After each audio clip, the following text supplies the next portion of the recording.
Hello दोस्तों, नमस्कार। मैं रंजीत, आपका चैनल आँख हॉरर स्टोरी हिंदी में आपका स्वागत है। अगर ये कहानी आपको अच्छा लगे तो लाइक सब्सक्राइब अवश्य करें। बिना देर किए चलते हैं कहानी की ओर। एक बार की बात है, एक छोटा सा गांव था जहां अजीब और भयानक घटनाएं अक्सर हुआ करती थीं। इस गांव में एक पुरानी हवेली थी जिसे लोग भूतिया हवेली कहते थे। कहा जाता था कि उस हवेली में कोई भी जाता है तो कभी लौटकर वापस नहीं आता। रात का समय था। गाँव के 3 दोस्त राजू, सुमित और अर्जुन ने सुना कि हवेली के अंदर एक अजीब आवाज़ें आ रही हैं। सुमित को लगा कि ये सब अफवाहें हैं और वो अपने दोस्तों को चुनौती देने लगा, चलो आज हम उस हवेली में जाकर देखेंगे कि ये सब क्या है। थोड़े डर और थोड़ी जिज्ञासा के साथ तीनों दोस्त उस भयानक हवेली की ओर चल पड़े। हवेली के अंदर का माहौल बेहद खौफनाक था। चारों ओर धूल, टूटे फूटे फर्नीचर और मकड़ी के जाले थे। हवेली में गहरी चुप्पी थी, बस दूर दूर से आती हल्की सरसराहट और सीढ़ियों की चरमराहट।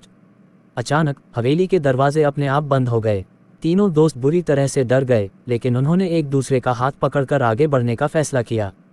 जब वो अंदर के एक बड़े कमरे में पहुंचे तो दीवारों पर अजीबोगरीब चित्र बने हुए थे। खून से लथपथ चेहरों वाले इंसान, अंधेरे में चमकती हुई आंखें। अर्जुन ने फुसफुसाते हुए कहा, मुझे यहाँ से वापस चलना चाहिए, ये जगह ठीक नहीं लग रही। लेकिन राजू ने उसे हिम्मत देते हुए आगे बढ़ने को कहा। जैसे ही वो अगले कमरे में पहुंचे, उन्होंने देखा कि एक पुराना दर्पण वहां रखा हुआ है। अचानक उस दर्पण में एक परछाई दिखाई दी, एक बूढ़ी औरत जिसका चेहरा भयानक था। उसकी आंखें लाल और चेहरे पर गहरी झुर्रियां थीं। वह धीरे धीरे उनके पास आने लगी। सुमित ने चीखते हुए कहा, ये क्या है, हमें यहाँ से निकलना होगा। पर तभी दर्पण में से उस औरत की ठंडी कांपती हुई आवाज़ आई, जो यहाँ आता है वो कभी वापस नहीं जाता। उसकी ये बात सुनकर तीनों का खून जम सा गया। उन्होंने भागने की कोशिश की, लेकिन उनके पैर जैसे जाम हो गए थे। उस औरत ने एक एक कर उनके चेहरे पर हाथ रखा और अचानक उनके शरीर से जैसे जान निकलती चली गई।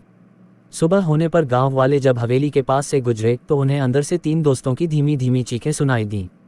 लेकिन किसी में भी इतनी हिम्मत नहीं थी कि अंदर जाकर देख सके। कहते हैं वो तीनों दोस्त अब भी उसी हवेली में कैद हैं और हर रात उनकी चीखें सुनाई देती हैं।